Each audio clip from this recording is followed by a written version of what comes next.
जय हिंद जय भारत। मैं विवेक अवस्थी। आज मैं आपको बताऊंगा कि जेल में कैदियों का जीवन कैसा होता है और खूंखार कैदी और नॉर्मल कैदी में अंतर क्या होता है। आजीवन कारावास किसको कहते हैं, कैदियों को जेल में खाने के लिए क्या क्या दिया जाता है, उसकी टाइमिंग क्या होती है, कैदियों से एक हफ्ते में कितनी बार मिलाई की जा सकती है, इन सभी मुद्दों पर हम आपको बताएंगे। सबसे पहले आते हैं जेल में कैदियों का जीवन होता कैसा है। जेल में कैदियों का जीवन, उनमें दो तरह के कैदी होते हैं, एक नॉर्मल कैदी, एक खूंखार कैदी। नॉर्मल कैदियों की बैरक अलग होती है और खूंखार कैदियों की बैरक अलग, ये जेल प्रशासन तय करता है। अब आते हैं इनके खाने पर। सुबह इनको नाश्ता दिया जाता है, खाना उतना ही दिया जाता है जितने में ये कैदी जिंदा रह सकें। पतली सी दाल होती है, 4 रोटी होते हैं, चावल होती है, सब्जी होती है। अच्छा, आजीवन कारावास क्या होता है। अमूमन लोग आजीवन कारावास 14 साल को समझ लेते हैं, लेकिन ऐसा नहीं है। आजीवन कारावास का मतलब होता है आजीवन, ताउम्र। लेकिन ये राज्य और केंद्र सरकार पर निर्भर करता है कि कैदी का आचरण कैसा है। इसकी रिपोर्ट जेल प्रशासन ही देता है कि कैदी का आचरण सही है तो उसके 14 साल के अंतर्गत उसको बाहर कर दिया जाए। अगर कैदी का आचरण सही नहीं है, जेल प्रशासन ने अपनी रिपोर्ट सही नहीं दी है, या मतलब जेल प्रशासन कैदी की जो आचरण होता है उसके आधार पर ही निर्णय लेता है, तो वो राज्य सरकार तय करती है कि चलिए ठीक है, इसको 14 साल के अंदर ही बरी कर देते हैं। लेकिन आजीवन कारावास ताउम्र को ही बोलते हैं। अब हम आते हैं कि जेल में कैदी साठगांठ कैसे कर लेते हैं। आपने अभी देखा होगा जेल में चित्रकूट में गैंगवार हो गया, तो इसमें सबसे बड़ी भूमिका होती है जेल प्रशासन की। अंदर असला कैसे आते हैं, ये सब जेल प्रशासन की ही इसमें भूमिका अदा होती है।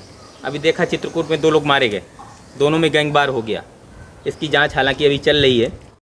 अब तक मैंने आपको कैदियों के बारे में बताया है, अब मैं बताता हूँ आखिर जज अपनी कलम तोड़ क्यों देते हैं फांसी के दौरान। अगर वो जब लिखते हैं तो वो अपनी कलम तोड़ क्यों देते हैं। इसका सीधा सा मकसद है कि वो उस कलम से दोबारा नहीं लिखना चाहते हैं, क्योंकि जज को भी पश्चाताप होता है कि जिस कलम से मैंने किसी को फांसी दी है तो उस कलम से अब दोबारा ऐसा कोई केस मेरे पास ना आए कि फिर मुझको फांसी देनी पड़े। तो जज उस कलम को तोड़ देते हैं और इसको अशुभ भी माना जाता है। कैदी को फांसी देने के दौरान कौन कौन अधिकारी उपस्थित रहते हैं, इसमें जेल अधीक्षक होता है, एग्जीक्यूटिव मजिस्ट्रेट होता है, जल्लाद होता है, डॉक्टर होता है। इन चारों के बिना कैदी को फांसी नहीं दी जा सकती। जब जल्लाद कैदी को फांसी देने के लिए जाता है तो चेहरे को काले कपड़े से ढक दिया जाता है। दूसरी चीज़, जब जल्लाद कैदी को फांसी देता है तो जल्लाद कैदी के कान में कहता है कि मुझे माफ़ करना। वो इसलिए होता है कि जब वो ईश्वर के पास, उसकी भी मृत्यु होती है, हर इंसान की मृत्यु निश्चित है। वो जानता है कि जब ईश्वर के पास जाएगा, मुझे जो जज ने आर्डर दिया है उस आर्डर को तो मानना ही है। तो इसके आधार पे उससे माफ़ी मांग कैदी को फांसी दी जाती है तो जेल प्रशासन कैदी को नहलाता है, उसको नए कपड़े पहनाता है और साथ ही उसकी आखिरी इच्छा भी पूछता है कि आपकी आखिरी इच्छा क्या है।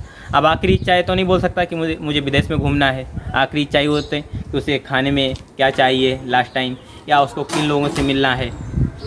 जब जल्लाद फांसी के लिए ले जाता है तो जल्लाद कैदी से कहता है मुझे माफ़ करना, मैं अपना फ़र्ज अदा कर रहा हूँ, मैं भी अदा हुआ हूँ।